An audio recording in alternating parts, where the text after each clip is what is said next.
Welcome to Barnyard Language, honest talk about running farms and raising families. We are Katie and Arlene, an Iowa sheep farmer and an Ontario dairy farmer, with 6 kids, 2 husbands, and a whole lot of chaos between us. While this is a podcast for farm families, sometimes our content isn't for the whole family. So kick off your boots, reheat your coffee, and join us for some Barnyard Language. Hello, everybody. It's us again. It's Katie and Arlene. And, well, I mean, if you started the podcast, you know who it is. It's Barnyard Language time. So, Katie, what's happening in Iowa? It's spring. Are there birds? Are there lambs frolicking? What is going on the farm? There is so goddamn much frolicking, Arlene. It is just frolicking central. You know how hard it is to not look out the window? You know, Arlene? For newer listeners, Arlene gives me shit every week because every week she asks what's going on and I look out the window like I can't actually see anything, but every week. And then the sound goes weird because she's looking out the window instead of talking into the microphone. So I'm not looking. We have 3 yearling ewes left to lamb. So one of the 4 went yesterday, which means that we're, knock on wood, very, very close to the end of lambing. All the big girl ewes have lambed and are out on pasture with their lambs, which is, I'll make some videos. It's the cutest goddamn thing in the world because they're just, like, you can see them from the house and it's a couple hundred feet over there, but they just... She's looking out the window. And I can't see them from here, and I know that full well, and I'm still looking out the window. They just bounce, and so you'll just see these little heads come flying up, over the feeders and such, and they're doing that thing where they headbutt each other and they try to headbutt the big ewes, even though, each of these lambs weighs 20 pounds maybe, and the ewes are full grown, but they take it very seriously, and they're all, racing around, and it's just real cute. Spring planting has started a little bit. The guys got oats in, and Jim overseeded some hay ground. And I got my raised beds delivered and filled.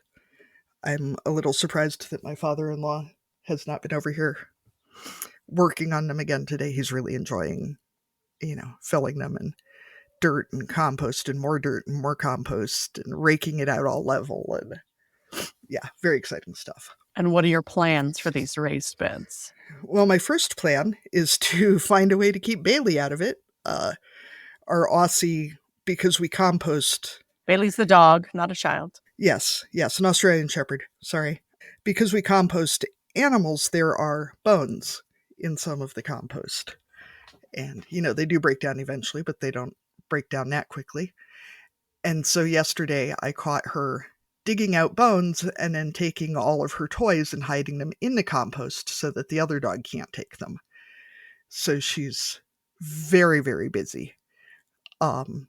Obviously, this will not mesh well with my plans for not having everything dug out the minute I put it in. Yeah. Not throwing the seeds on the ground so the bones can get it. Yeah, because gardening with children and chickens is already enough.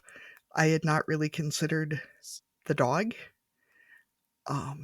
She was living her best life yesterday pulling bones out of there, though. So there's that.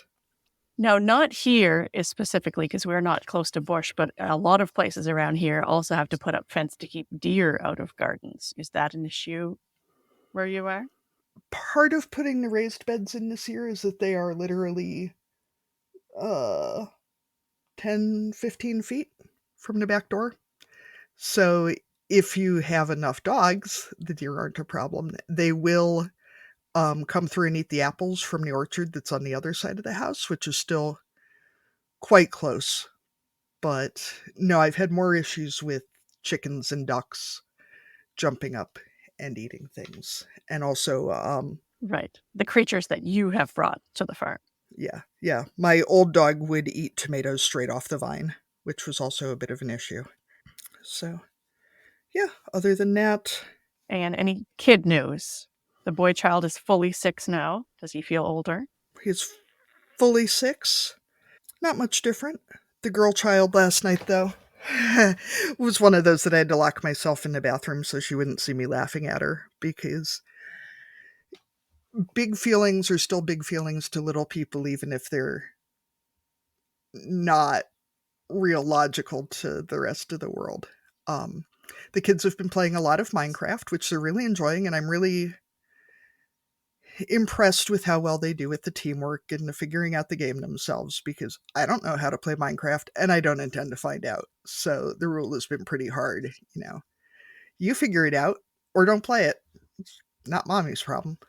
Um but yesterday she was making bees in Minecraft, and she was very, very proud because she had created this whole flock of bees, shall we say.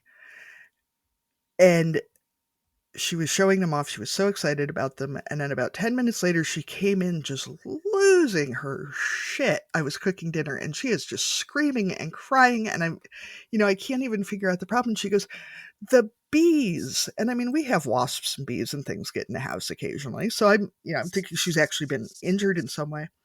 No, indeed. She had made a shitload of bees in Minecraft, but then they were following her, and she wanted to go through a portal and go do something else.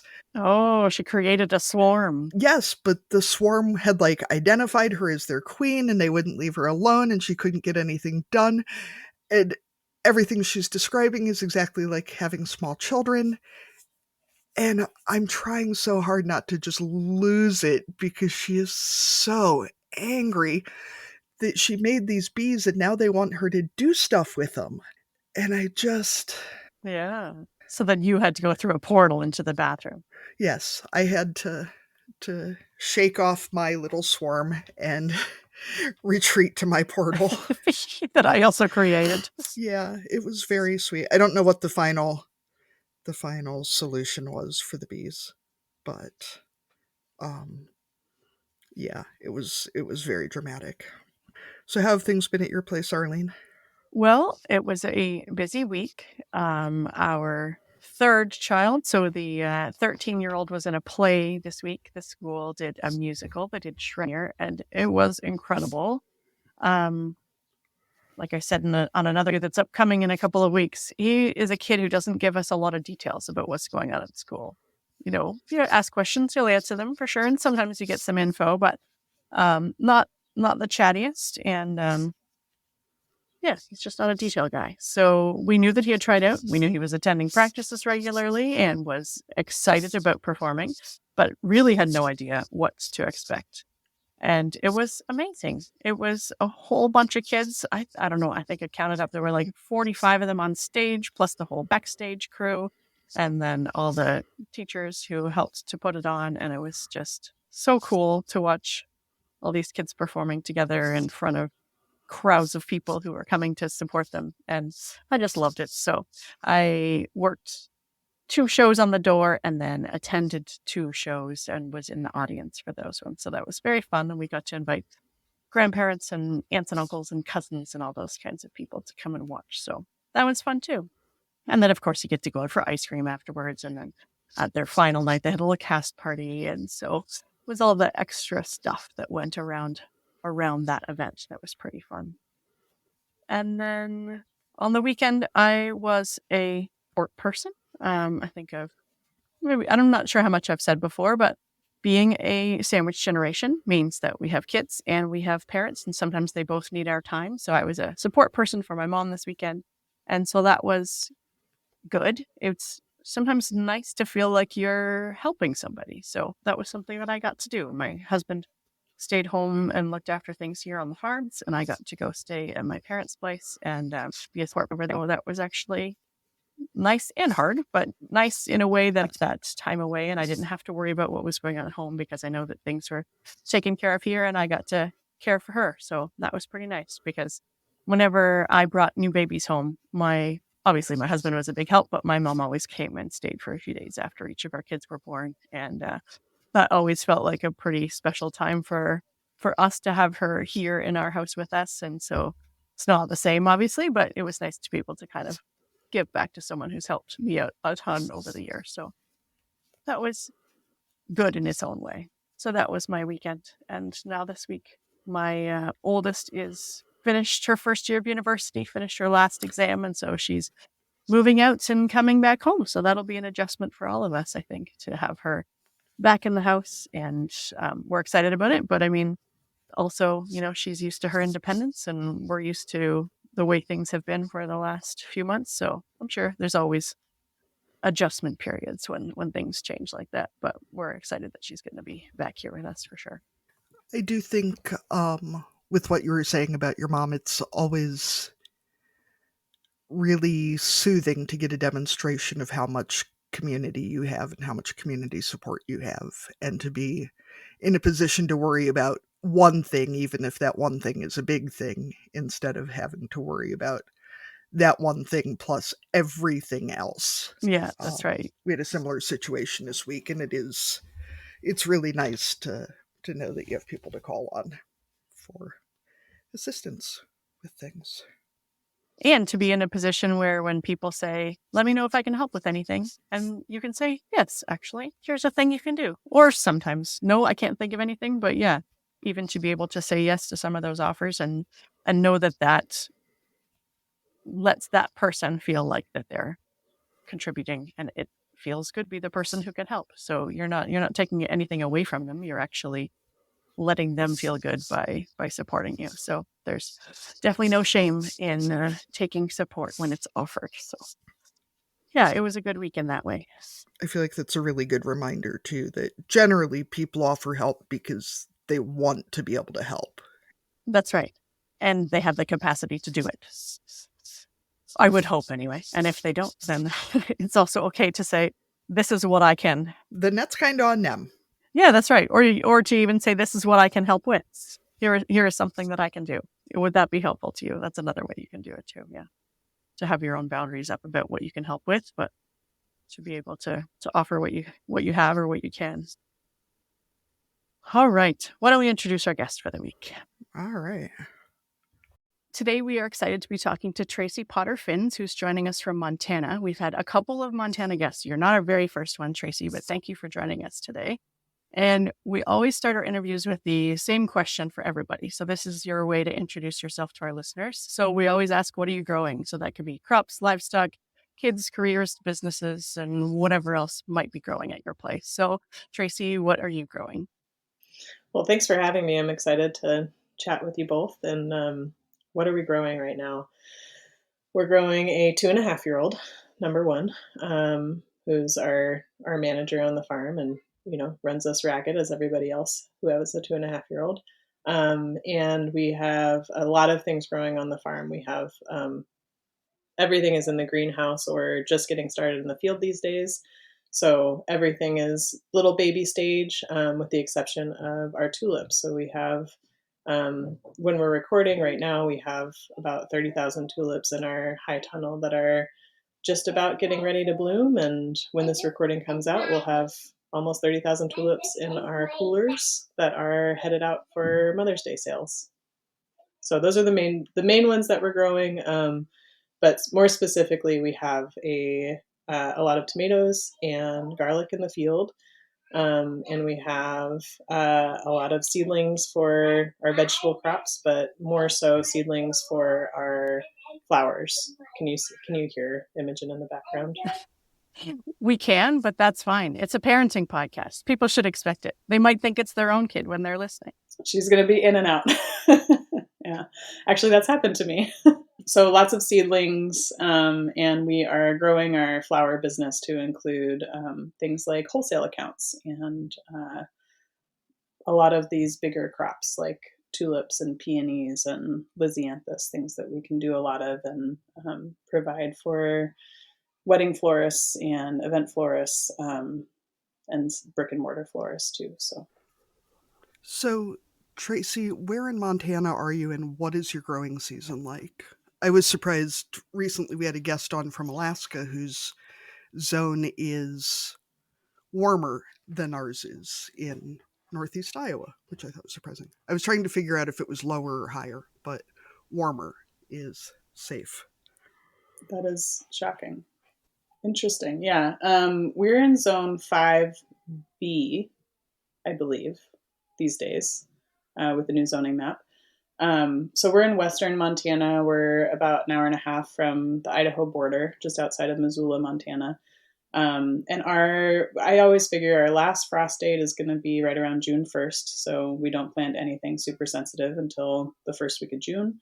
And our first frost date could be anywhere between middle of September for an early frost to middle of October for a late frost year. We plan for about the first week of October.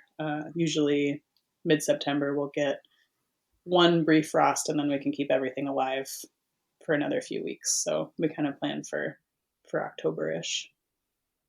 Right.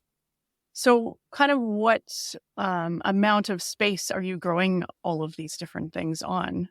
Because sometimes it's hard for us to picture, how many tulips take up, like that number of tulips, how much space do they actually take up, or what does that look like for the, your entire kind of acreage or greenhouse space? They don't take up nearly as much space as you would have expected. The tulips that we're growing, I'll answer that first and then I'll go to the other stuff. The tulips that we're growing right now, 30,000 tulips fit in a little bit more than half of one of our high tunnels, which is 100 feet by 34 feet. Not very much space. They're really packed in there. Yeah. So we could fit, if we planted wall to wall in those high tunnels, we could fit 80,000 tulips in one tunnel, which is totally bonkers. That's a shitload of tulips. Like It's a shitload of tulips. Yeah. Suffice it to say, we grow a shitload of tulips in the middle of Montana. So we grow on, it's about 3 acres total. About half is veggies, about half is flowers, but the veggies at any given time take up quite a bit less space than the flowers simply because we do a lot of arugula, which has a tarping, remay, then planting, and seeding rotation. So it's not growing in all of that acre and a half at any given time. Whereas the flowers, which are a lot of perennials these days, really do take up that acre and a half pretty much all the time. And I should have said before, we are on the tribal land of a bunch of different tribes, specifically the Kootenai and Shoshone and Clark Fork Nations, and we occupy, wow, I'm really butchering that. Maybe I'll do that one again in a little bit. Basically, we occupy tribal land, and we are guests here, and we do have a reparations program to help us reconcile the ways in which we're using this land and the ways in which we have owned land that really shouldn't be owned by any of us at any given time.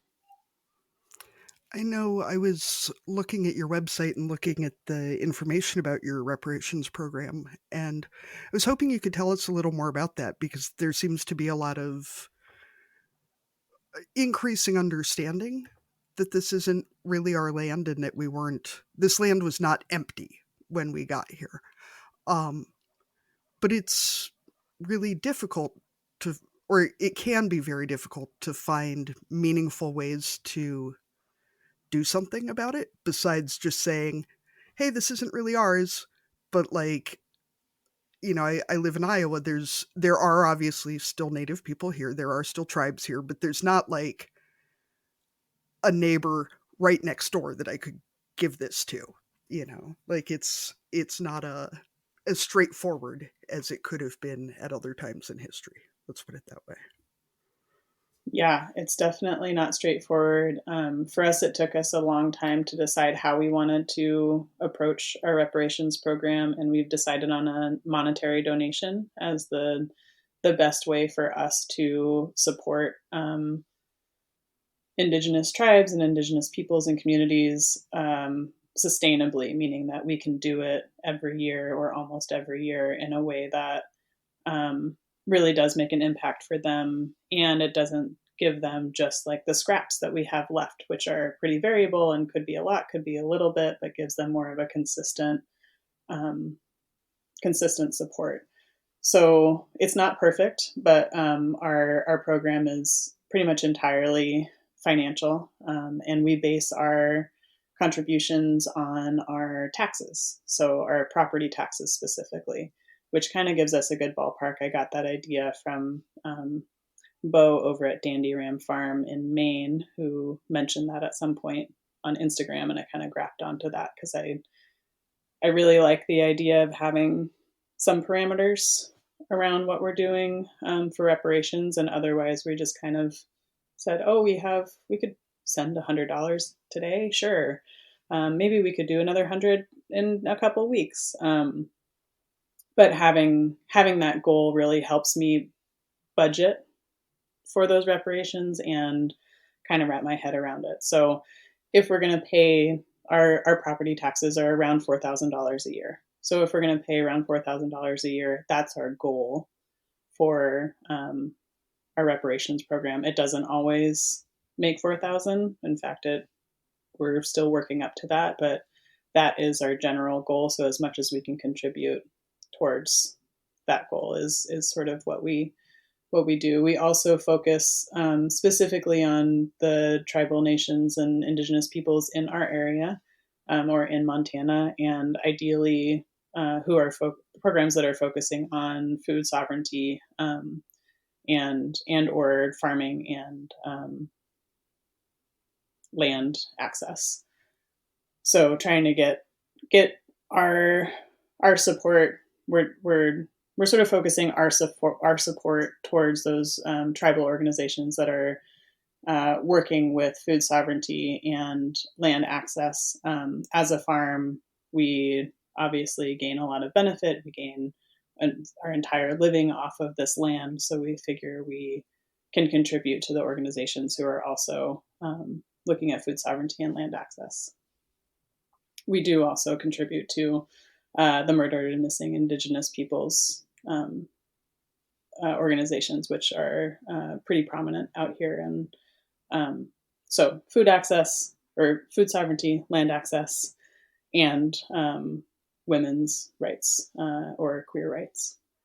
That makes a lot of sense to have that common language and understanding of, what you're doing and where your income is coming from, and the projects that people are working on. And then, there can be that shared values, for what that word is worth. Sometimes I struggle with that the way that it comes out, but like to have a similar vocabulary and understanding of how you're using the land and how they are using the land, or their goals are probably similar to yours. Yeah, absolutely. So when it comes to what you're growing, where and how are you selling all of the things? I'm like picturing all those tulips. where do they all end up? Are you doing farmers markets, farm stands? Like, what is your business model in terms of where everything ends up? Yeah, so we started with farmers market and CSA and a little bit of wholesale vegetables, and we've grown to do all of that still. So we still do our farmers market, but our market doesn't start until May. So we do sell tulips at farmers market, but it's sort of the very end of our season.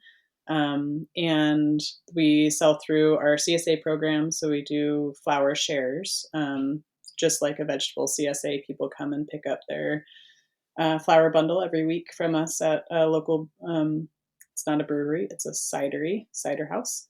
And we do wholesale as well. So we work with a couple different wholesalers, specifically the Western Montana Growers Co-op for vegetables, and a group called Farm to Florist Montana, and they do most of our Mother's Day tulips coming up.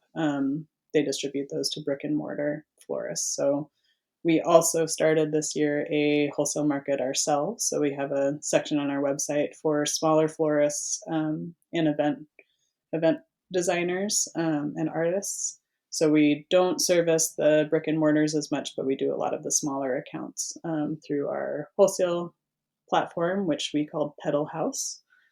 And we have a farm stand also.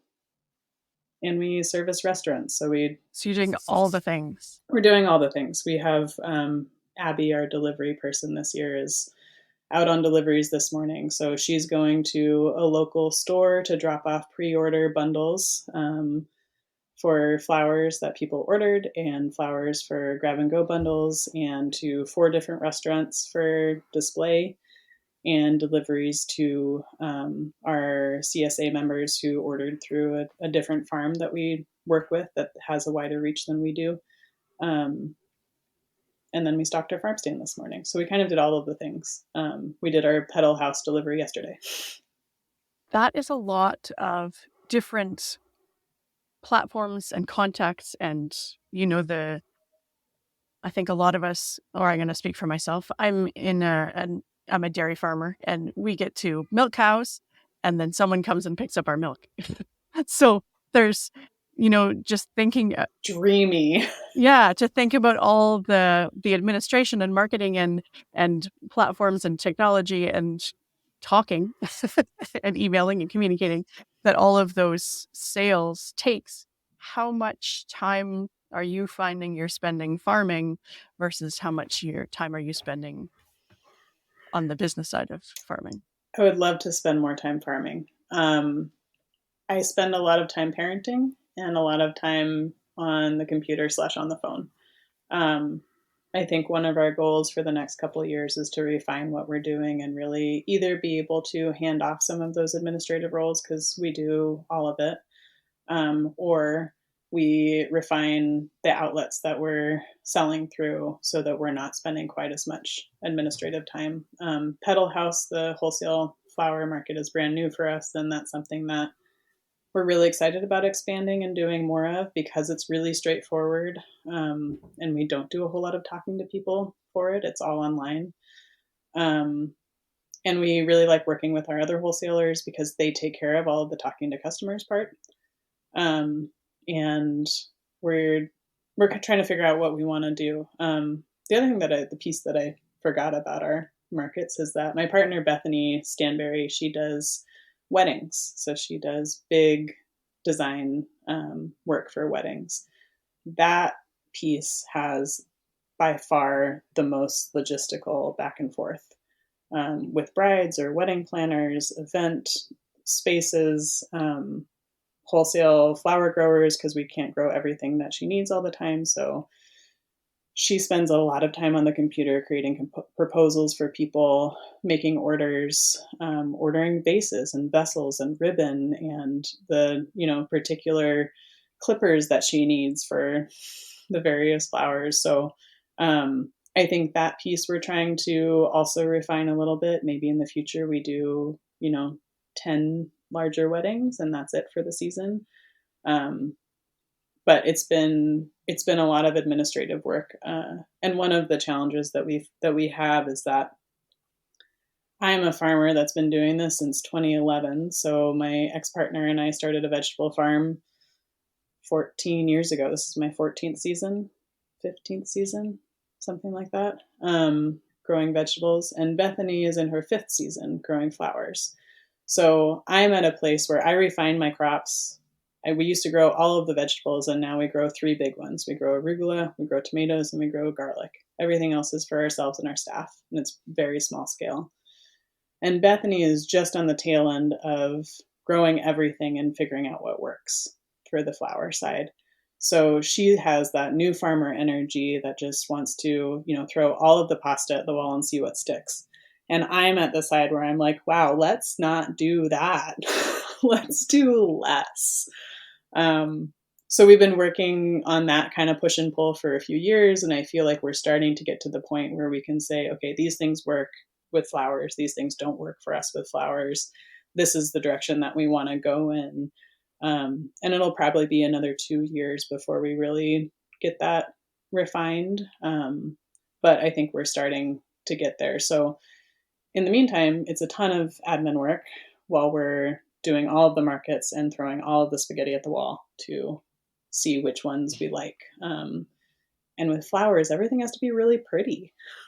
It didn't have to be pretty with vegetables. It had to look like decent. Yeah, you can sell some slightly wonky looking tomatoes, but yeah, people want their wedding flowers to look perfect. And you better have a nice website. Anyway, to answer your question, a lot of admin work, not as much work farming. Go ahead, Katie. Sorry. I love the idea too. I'm in my 15th year. My husband is, grew up on the farm, so he's in his 45th season, I guess, of growing. But I love the idea of this new farmer energy. Like it would be like the air fresheners you get for your car, that have like the new car smell. You could just get like a little medallion to wear with like new farmer energy. Um, what is that like? Is the more, I don't know, jaded member of the partnership, maybe? Like, how do you handle?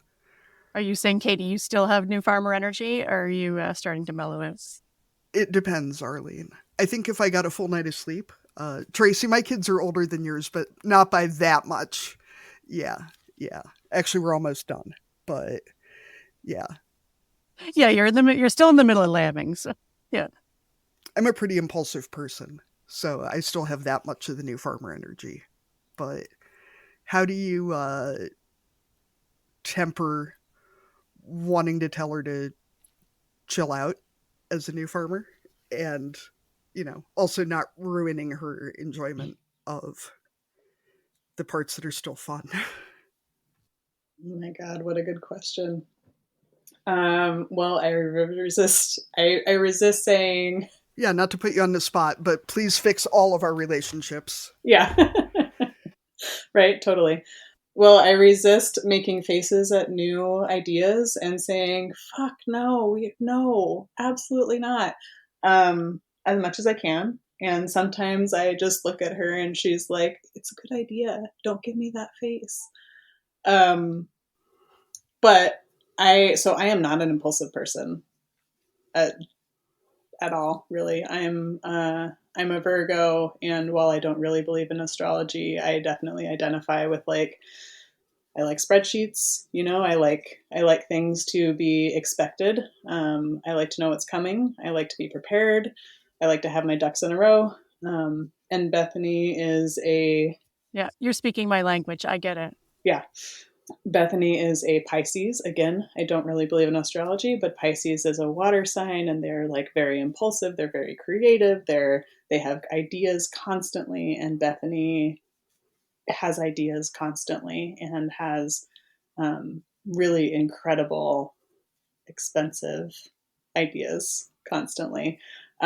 She's an amazing artist and does these incredible photo shoots that really do enhance our business and enhance the wedding side of things, and her her portfolio as a designer, and they exhaust me. And it's really hard for me to balance wanting to have all of our ducks in a row, um, and wanting her to be as expressive and creative and the incredible designer that she is, um, because they don't always line up.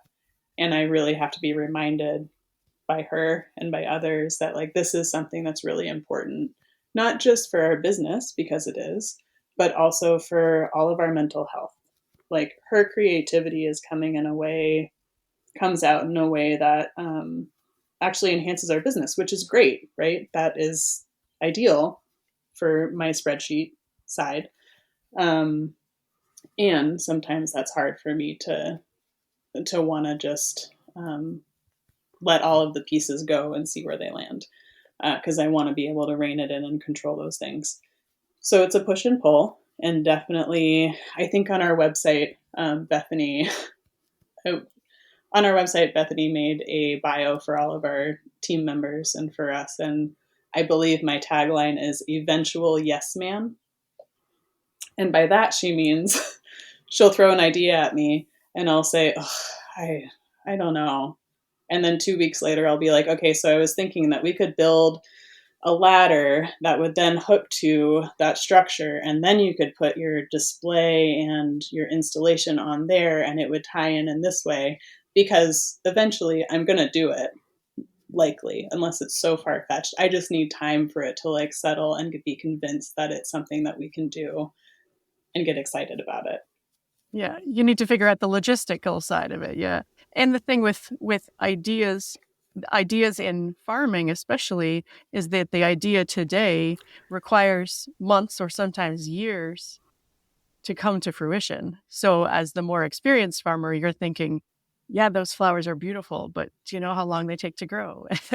And they mature at a time when the other ones aren't, or, all those, the things that are probably running through your head as the person who has maybe more knowledge of dirt and seasonality and all those types of things versus the pretty flower that comes out at the end and what you're going to do with it. Yes. And Bethany's very good at, Bethany's really good at putting it into perspective for me and saying, like, well, I want these peonies now. And I'm like, they take 3 years to grow. We're not going to have them when you want them. And she's like, that's why we should have planted them a year ago and we need them now. I'm like, oh, I can't argue with that. And I will say that the farm has changed a lot since she's joined. She moved here in 2019. We've been together since about then. And the farm has radically changed for the better. We have incredible perennials. We have incredible flower assets in a way that I would never have gone out on that limb. And I really credit her dreamy side in changing the farm and allowing it for it to be in the iteration that it is now, which eventually, with as many perennials as we're doing and the way that we can market our flowers, allows us to have a family and be with our family. Vegetables on our scale are much harder to do that because none of them are perennial, and they take a lot more time and effort for less revenue because we don't have a large economy of scale. Whereas flowers really bring in the flowers are valuable in the way that they are luxury goods, and we can charge enough for them that will eventually, not yet, but eventually allow us to actually make a profit on what we're doing and to have a family and spend time with our family in a way that would have been much harder for just a small vegetable farm. And I really appreciate her dreamy side in that way for really expanding and growing our farm because, I'd be growing tomatoes and arugula and selling them at wholesale prices for my whole life. And I would have been fine with that. But we have a much more beautiful, creative, community driven life now. And I really value that. So, as a stable salad spreadsheet person, mentioning spending more time with your family, how's that 2.5-year-old working out for you? Real stable, real predictable. Yeah. 2.5-year-olds are maniacs. There's Oh yeah. Yeah. Maniac. She is a maniac. She's super fun. She is very chatty and loves to sing songs and, bolt out the door and run down the road and leave us in the dust. She loves looking for worms, all of the things that 2-year-olds love. She is not stable. Does not fit into a spreadsheet at all. And I love it. I think Bethany and I have done a lot of work on ourselves and with our families and communities to be pretty regulated human beings. And I feel like we are able to navigate the 2-year-old massive dysregulation that is every hour of every day fairly well, even though it's very frustrating and we both need breaks. We have childcare. Our friend Casper, who we absolutely love and who is Imogen's best friend, comes 2 or 3 days a week for 4 or 5 hours, and they hang out. And there's another kiddo that comes and hangs out with them one day a week. So we get some breaks there, but we don't have Imogen in daycare, and we mostly just trade off our childcare. So, like yesterday, for example, we were down a person for our wholesale harvest day. I worked all morning getting our microgreens harvested and packed and ready to go, and making sure everything was watered and opened, and then traded off with Bethany for the afternoon. So Imogen and I did a little bit of farm walking around, and then we went to town and ran some errands so that Bethany could work on her wedding proposals and computer work and communication with that. And today, Bethany was out this morning working on the last of the orders that were going out today. Imogen and I came to help for a little bit, and now she's on Imogen duty for a while I'm on this podcast. And then we'll switch off again later today. So there's a lot of daily back and forth. We don't have a solid schedule, which again, it would be really nice if I just said, oh, every morning I work on the farm, Bethany has Imogen. Every afternoon I have Imogen, Bethany does farm work. But it never quite works out that way because we're both full-time farmers. We both work from home.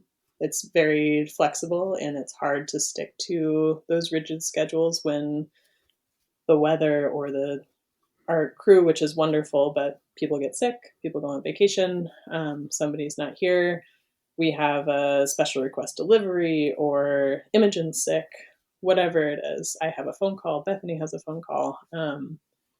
So it's a lot of communication and just switching back and forth for us. And that works fairly well. I would say sometimes it's more frustrating than others, but for now it's pretty good. And Imogen is a very active kiddo, so we have a few things that we know that we can just go do, like finding worms or running around, or going for a drive is a good one. She likes to get off the farm and go see things. So yeah, Imogen's great. We do want to have more kids in the future and trying to figure out how to work that in.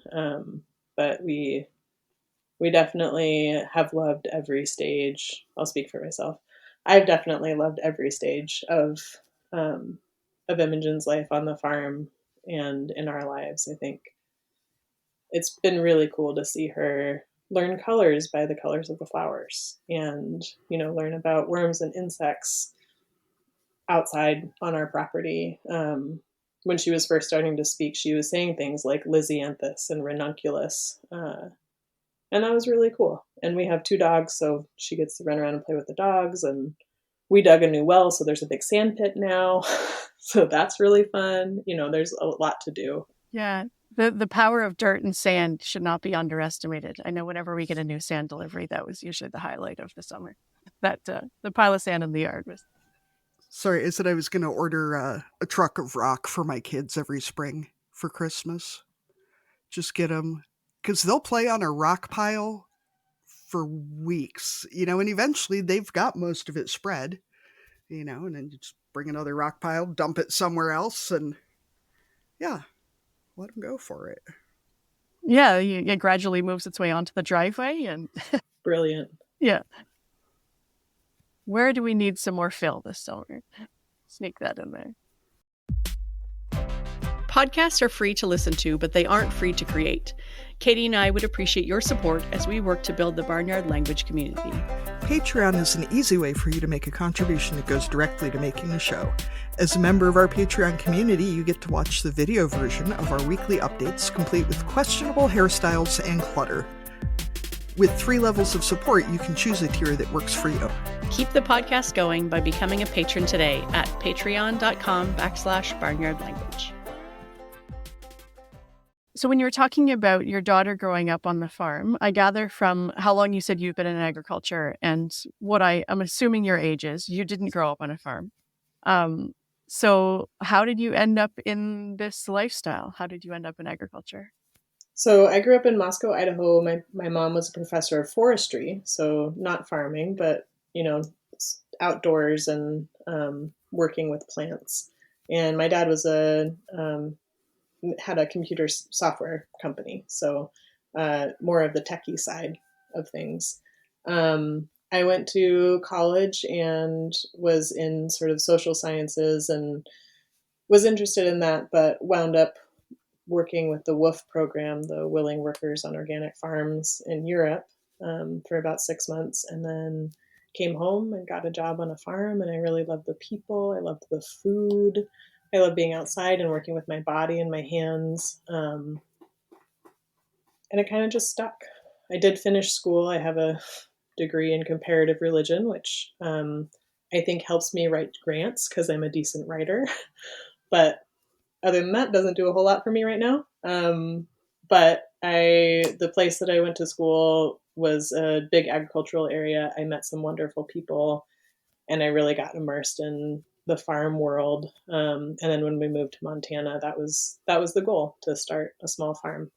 And we did. And yeah, my ex and I really built this farm, and I credit both of us, them and are working together to, what we have today in a lot of ways. So sorry, I was lost a little bit. Um, Garlic braids on Instagram. Do people actually use them, or do they just like? I mean, I'm a garlic lover. I would just festoon my house with garlic braids. No vampires here. Um, but what do people do with them? Some of my favorite hashtags, I don't use them a lot, but on Instagram, some of my favorite hashtags are about garlics and garlic braids and vampires and Buffy the Vampire Slayer. Um, People eat them. At least I hope. I hope that they eat them. The idea is that you would buy a garlic braid every year, and that garlic would be your garlic for the year or close to the year, depending on how much garlic you eat. And then in the middle of summer, when garlic's ready again, you buy another one. So you can clip with those braids that have the flowers in the middle, the dried flowers. You can actually clip off the garlic all the way up the braid, and what you're left is sort of the skeleton of flowers, which on its own is actually a really lovely sort of wall hanging in itself. And if you don't have flowers in it and you just clip it off, you're left with this really cool dried garlic stem braid hanging on the wall. So yes, people use them. I encourage them to use them. Having said that, we definitely have one hanging that's 6 years old on our wall because we never got to it. Garlic's no good, obviously, but it still looks like a garlic braid. It's pretty dusty, but still hanging, still going. Yeah, we really like making those braids. They're a lot of fun. Yeah, they incorporating the flowers, and if people haven't looked at them already, they should go check them out because they're stunning. I'm going to ask that horrifying question since you mentioned them getting dusty. We have 5 cats and 2 dogs and live on a gravel road, and I have better things to do than vacuuming or dusting or whatever. Is there any trick to de-dustifying something like a garlic braid, or do you just accept that you're not eating the outside and give it a good shake and call it good? Yeah, I think just give it a good shake. I don't know if there's really any good way to dust those dried flowers. It's the one issue that I have with dried flowers. I should ask our friend that does a lot of them because they just get so dusty, and I don't know how to brush them off without the petals all falling off. We originally started Field Five Flowers, so Bethany's flower part of the farm, as a dried flower business, and then discovered that neither of us really like dried flowers unless they're in garlic braids. So we are no longer experts, and we never were experts on dried flowers. But the garlic for sure is perfectly good. Just wipe it off and peel it. Yeah, it's ready to go. Maybe not after 6 years, but yeah, in that first season. And then I put in here too, as a flower farmer, presumably on Valentine's Day, you're not like running down to your local florist to get possibly substantially overcharged for subpar flowers. Um, what do you get your partner for events when you already grow flowers? Like my husband and I were just talking the other night about the year he did buy me flowers for Valentine's Day, and I found the receipt, and it kind of ruined it because he had never bought flowers before and had no idea how badly he had gotten screwed. Um, so it just made me wonder you know, what you do in that situation. Buy seeds, maybe plants. Yep, we buy plants. So for our anniversary, we buy a few rose plants every year and plant them. Um, Bethany really loves. She's also a jewelry designer, which makes buying jewelry very hard because she is a designer and has very specific tastes. But jewelry is always a good one. And we still bring in flowers for all of the events. So, like for Valentine's Day, we actually forced tulips for Valentine's Day. We had, I don't know, like 5,000 tulips for Valentine's Day this year, so we just put a really big display in our house. And for some of those flower holidays, we don't really get to celebrate them in the same way that other folks do. In fact, Valentine's Day and Mother's Day. Yeah, the flower holidays are your busy season. So Yeah, Valentine's Day and Mother's Day weren't even really on my radar previously. Obviously, Valentine's Day, like maybe I would write a nice note or, pick a few flowers from the yard. But now we're kind of working our butts off, especially for Mother's Day. And Mother's Day definitely was one of those holidays that I would call my mom and tell her that I loved her. And that was about it. And now it's a big work day for us. So um, flower farming is interesting in that it has those big holidays that are really important. Vegetable farming, you don't really have like a tomato day a year, like there's not a day where arugula is really in demand. no one gives tomatoes for Valentine's Day. But they should. They really shouldn't, not here, because nobody has tomatoes for Valentine's Day. There's that big tomato fight in Spain. Maybe you should create something like that in your nearest town. Oh, yeah, that's true. Well, there you go. That is totally a big event. Yeah, so events, for her birthday this year, we took a little trip to a nearby town and went to a restaurant that we've been wanting to go to, stayed overnight, got a haircut. I like made all these appointments for her for like a massage and a haircut, and those are the things that we do instead of getting bundles of flowers from our florists. And that is how an organized person shows their love too, booking appointments for the person who is less organized, not less organized, but yeah, you're planning ahead for them. That is a love language right there. Yeah. Sorry, if somebody made all my phone calls and made all my appointments for me, I would absolutely see that as a sign of their undying devotion. So, in case anyone's wondering what I want for holidays, I want somebody else to make my phone calls.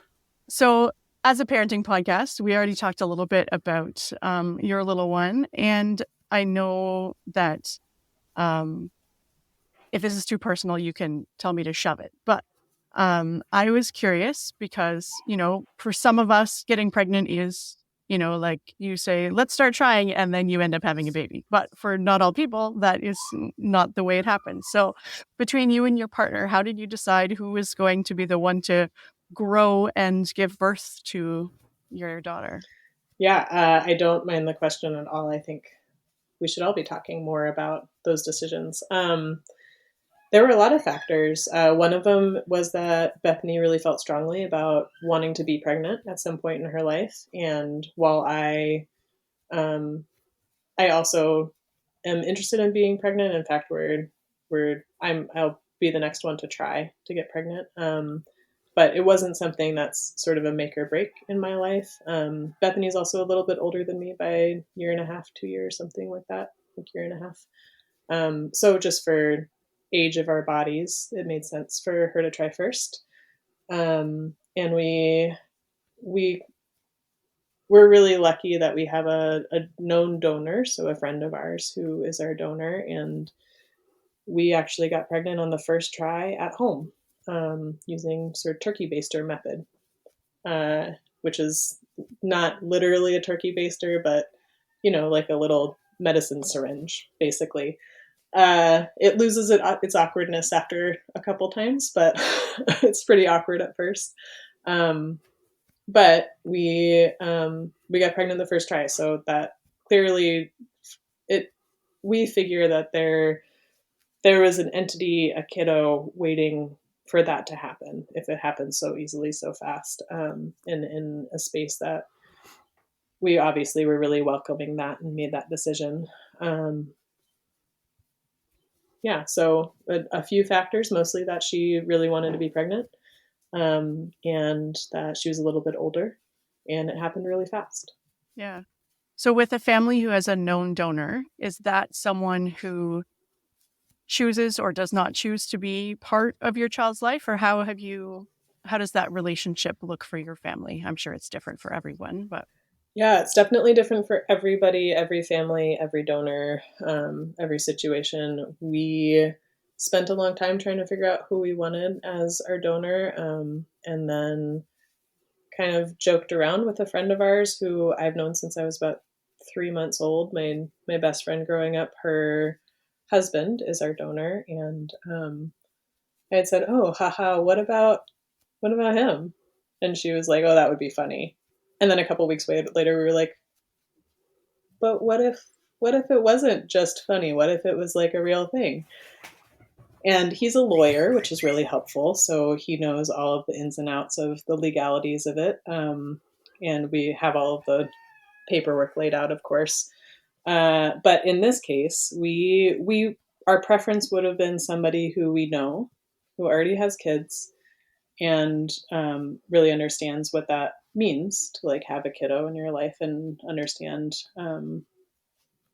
what that feels like, and somebody that we could treat sort of as like an uncle figure, a special relationship with our kiddo. So it helps that in this case, they happen to be a family that was already part of our family because I grew up with his wife.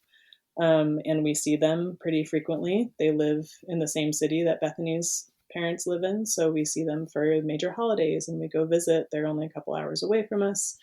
And Imogen has two special cousins that she gets to see all the time who are biologically her half siblings, and gets to have a relationship with our donor and his family in a way that feels really positive to all of us. And we really hope that that continues for her and for any other kids that may come along. Um, I dated somebody in college who didn't know their donor, and that was really hard for them growing up and as an adult. And I feel like it was something that I really wanted. If we could, I really wanted that to um, be somebody who our kids could reach to if they felt like they wanted to and have a relationship with growing up. But I think we have a very our relationship with our donor and his family is really special and pretty unique. And everybody has their own journey and their own donor, and none of them are better or worse. This one just happened to be a good fit for us at this time. Sure, yeah. It sounds like it has worked out really well too, in terms of what works for all the parties involved, right? That it was a decision that everyone was able to come to. How old are the cousins? And did they already know, or at what point do you think they will know about the biological relationship? Yeah, I think we've all talked about how as soon as they start asking questions that we'll answer honestly and kind of start out vaguely, and then as they ask more and more questions, we'll get more and more specific. We're not planning on hiding any information from them, obviously. They are, let's see, the oldest one just turned 6, which means that the youngest one is 4 and will be 5 later this year. Um, and Imogen is 2.5. So they're all kind of spaced out pretty well. So she gets playmates that are just a little bit older than her, which is really fun. Well, it's really fun for Imogen and the oldest cousin. The middle cousin's not so sure.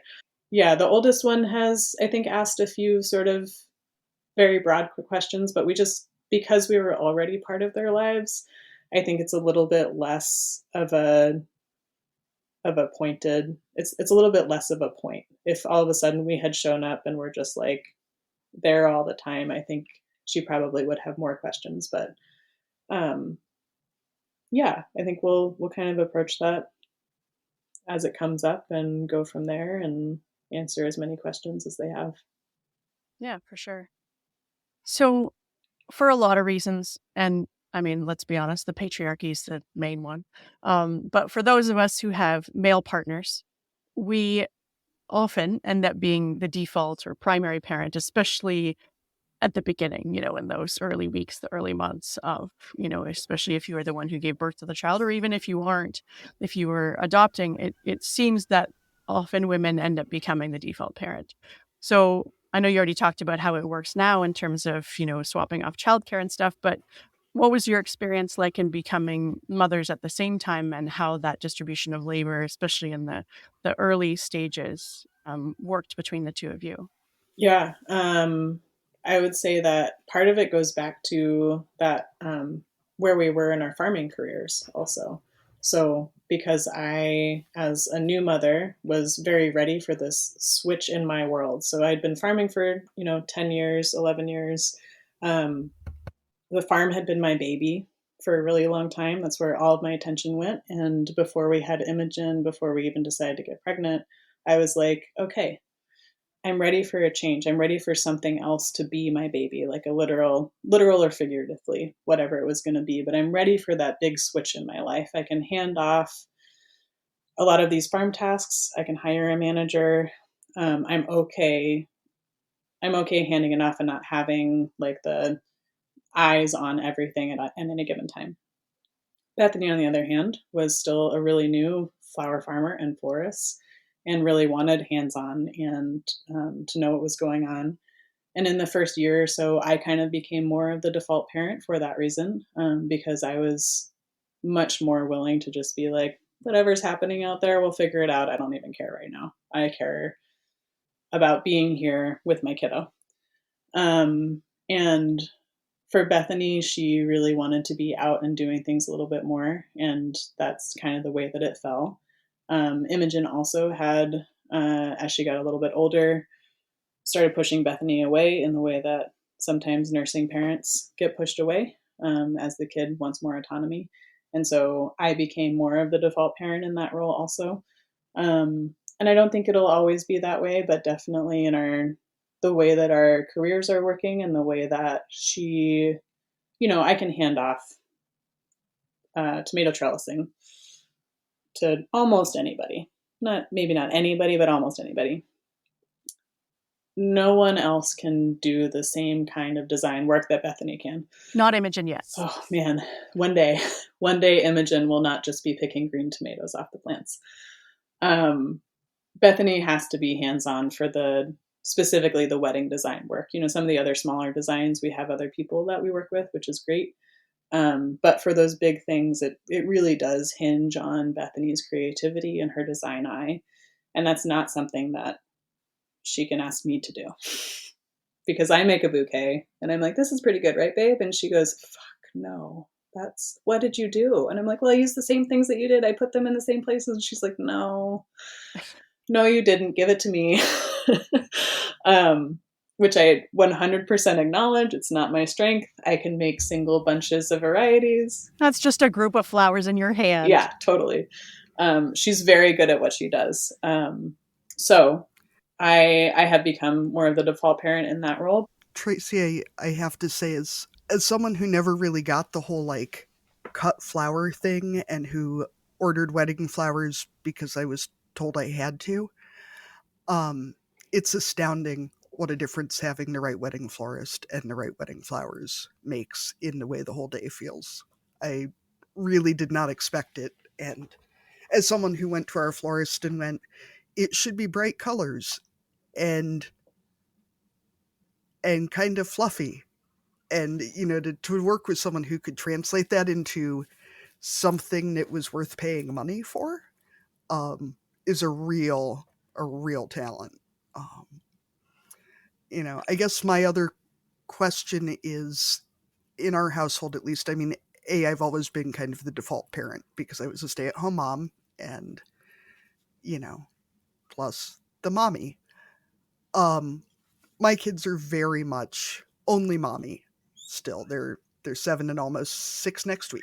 And it is still, only mommy can get me dressed. Only mommy can get me out of bed. Does Imogen just look for whichever of you it will be more inconvenient to ask for something? Or does she have a pretty set preference? Or is she just like, which one of them looks busier? Who looks less excited about doing this? It depends on the day, for sure. There was a long time when she would only want me to do things, only comfort her. Like she falls, she would only want me.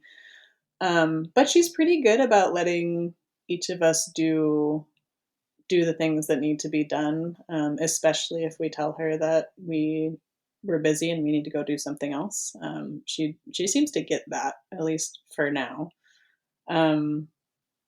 So whoever's around, Mama T or Mama B, most of the time, either of us are good bets. Every once in a while, she'll, only want Bethany to make her a pancake, or only want me to take the diaper off, or whatever. So Tracy, what is your favorite part of raising a child on the farm? What do you like about having a kid on the land? I love everything about it. I love having her close by to us, and she gets to see us working. She gets to see us doing the things that we're best at and feel really confident in what we're doing. She gets to see us using our bodies and um, using our brains to figure out what we're going to do next. She gets to see us communicating between each other for business stuff and personal stuff, and communicating with our crew. Um, she gets to interact with our crew, so she gets a lot of people around who care about her and are watching out for her. I love how much wonder there is. I forget that our space isn't that big. We own 9.5 acres, but you kind of see it all from one point. There aren't a whole lot of trees. It doesn't look that big, but when you're two, everything is a discovery. And it's really cool to see her run around and run up to us and say, "Mama, there's the worms over there. Did you see the beetle? Did you see the ants? There's a spider over there." That kind of wonder is really, really exciting to me. But I think one of the biggest things is that I get to just be with her every day, even when we have our childcare person around. um, she's still on the farm. She's still like, if she falls down or there's something really exciting the next time I come in the house for a snack or for water, she tells me about it. Or she's like, Casper says Imogen might need a little hug, and she'll come up to me and give me a big hug. And um, I really love those moments where I get to interact with her and I get to see her for my whole day, because I know that there will be a time when I won't get to see her most of the day, when 75% of our waking hours or more she's going to be somewhere else, which makes me like feel things just saying it. um, and I want to soak up as much of that time as I possibly can while she's still with us, and while I can still be close to her physically, even if I'm not right next to her, for most of our day. I think that's a really beautiful part of working at home. It doesn't have to be farming, I suppose, but working at home and working in a way that sometimes she can be with us, sometimes she can weed with us, she can harvest with us. It's not efficient. I wouldn't say that it's our most productive times of the day, but it's really beautiful for me to be with her in that way. And I love that we're able to do that. There is something about being able to share what you're doing with your kids too, in a way that they understand it, right? I'm sure there's so many kids out there, and it's not that it's right or wrong, but that don't really know what their parents do, maybe even into adulthood, that don't really know what it is that their parents do for their careers. But being on a farm is a way that we can physically, demonstrate what it is that we do and how our family is able to make a living. And that's pretty powerful. What is your biggest parenting struggle these days? And it doesn't have to be Yeah. farm related necessarily. Oh, um, the biggest struggle. I think the dysregulation emotionally is the biggest struggle. Just going from 0 to 50 at any given moment. Um, time management is also one, but I think the emotional part is sort of seeps into everything else, right? Like if she's having a rough day where she's um, fine and then super upset and then fine and then super upset, for the most part, me and Bethany are really able to be calm and sort of even keeled around her, but inside we're still reacting to those like spikes in our emotional regulation and in our brains and our bodies. And it's really tiring. It's really tiring emotionally. It's tiring physically. And I think both of us really feel that when we're having hard days. We both need times when we just have to walk out the door. Like I just walk out the door, like I got to go weed something and, go somewhere by myself, take some breaths. And not in a way that like I feel like I'm going to explode at her or at anything else, but just that I need something for like, I kind of imagine like all of those emotions get built up inside me.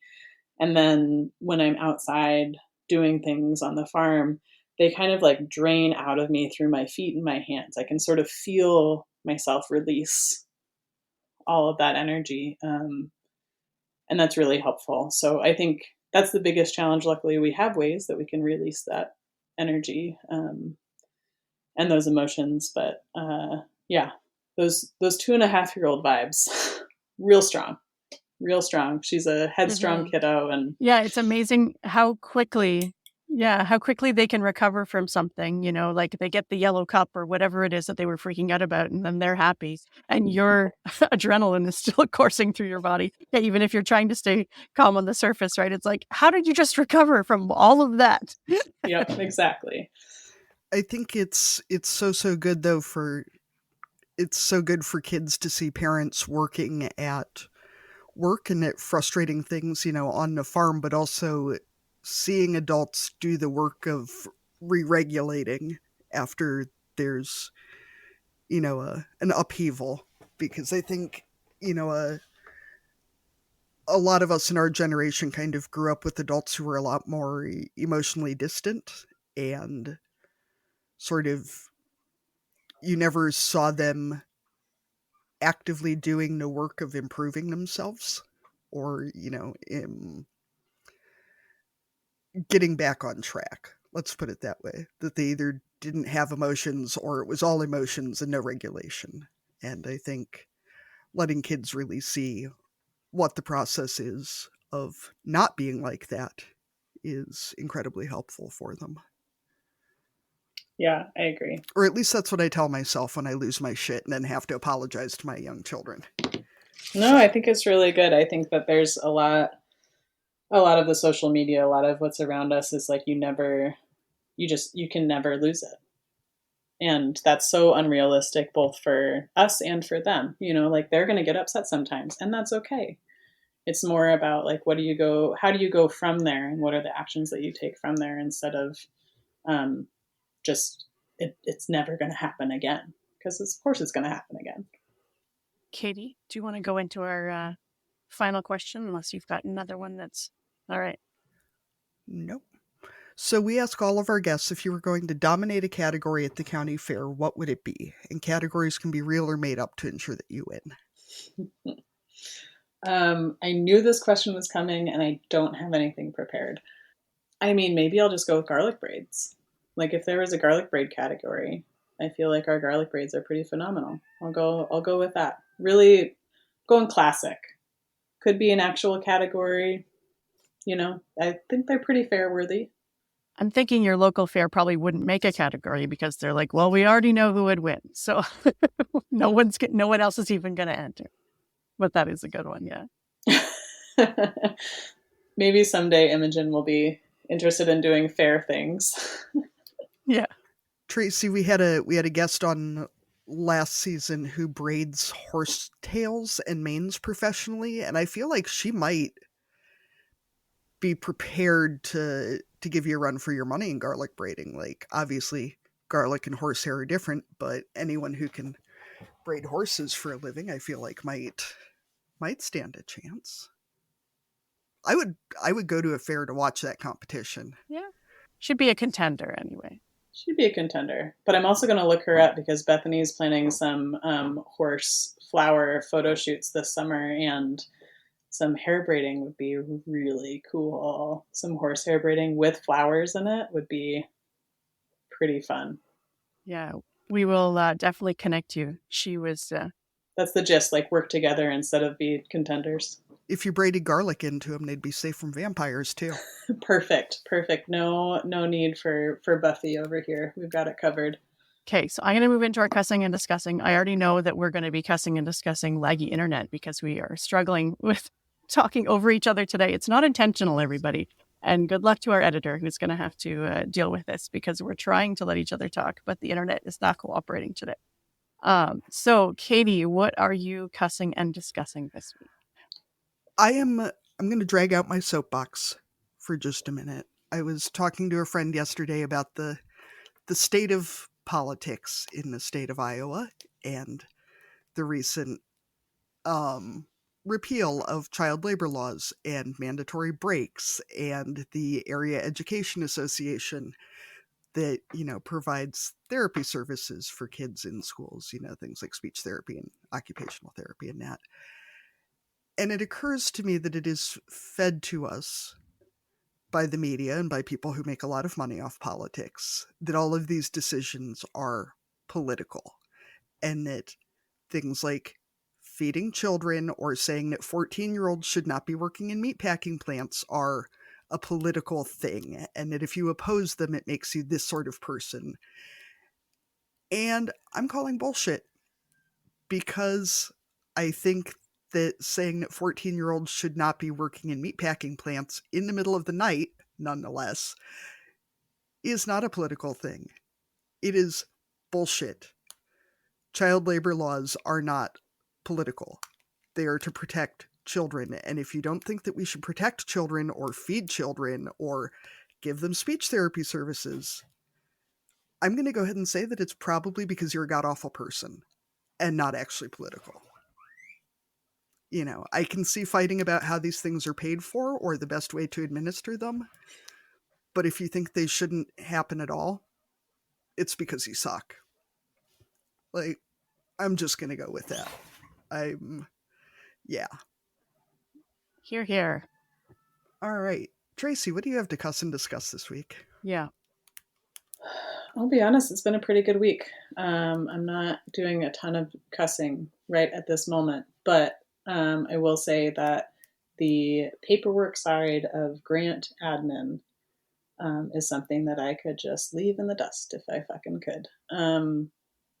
Just the reporting side, the gathering all of the quotes and the money to do the things that you want to do before you get reimbursed, and trying to navigate that side of it has been a real struggle for me. I'm pretty good at that stuff, but I don't have the time or the brain space to sit and do it this week, and all of those moving parts feel like a lot right now.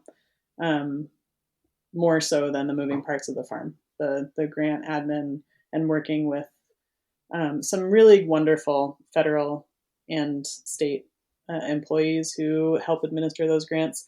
There's just a lot of back and forth, and we're really appreciative of the funding that we get, but it really does take a lot of time and energy on our side, and the timelines don't always line up with ours. One of the presentations that I had to do for one of the grants that we got partial funding for was on February 13th at 2 p.m., which is right at our Valentine's Day harvest and prep rush. Busy. Yeah. Busiest day of the year.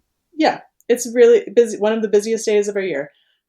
So things like that are, they just don't quite align with what we want to do. But I will second Katie, your cussing and discussing, and say that it is bullshit and it's not political. Those are human rights. They're not, human rights should not be part of politics. Human rights should just be rights of all of us humans.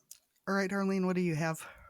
Yeah, I had something else, but I'm piggybacking on Tracy's because I was just working on an application, or thought we had completed an application and had done all the things, and there was a portal, and I was sure that everything had been done perfectly because I was organized and we did all the things, and I followed the spreadsheet or the checklist that they said, and I did all the stuff. And then we got an email back saying, "Oh, sorry, you don't qualify."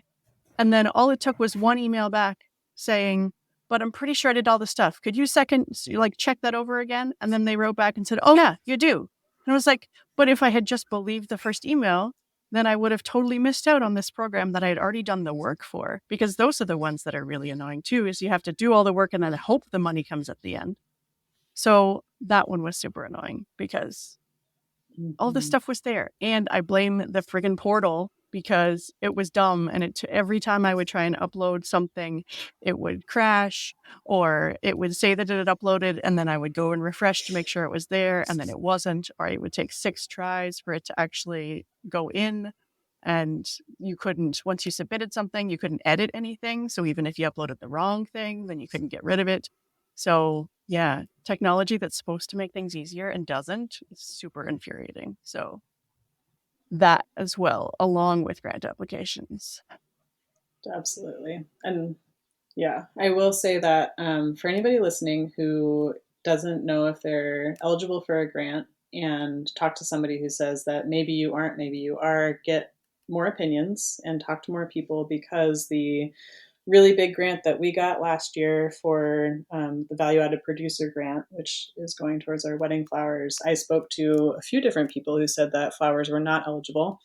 Organic cut flowers were not eligible for that grant, and got emailed back and forth 5 or 6 times and was reassured they are not eligible. And then I got another phone call from a different person that said, you absolutely are eligible and you should apply, which was 3 weeks before the grant was due.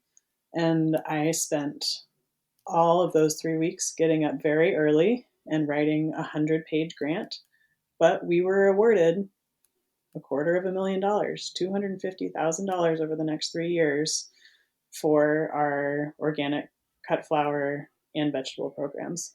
So it's worth doing the extra effort, even if it's super annoying, even if the employees, government and otherwise employees or folks that you're working with don't know what they're talking about.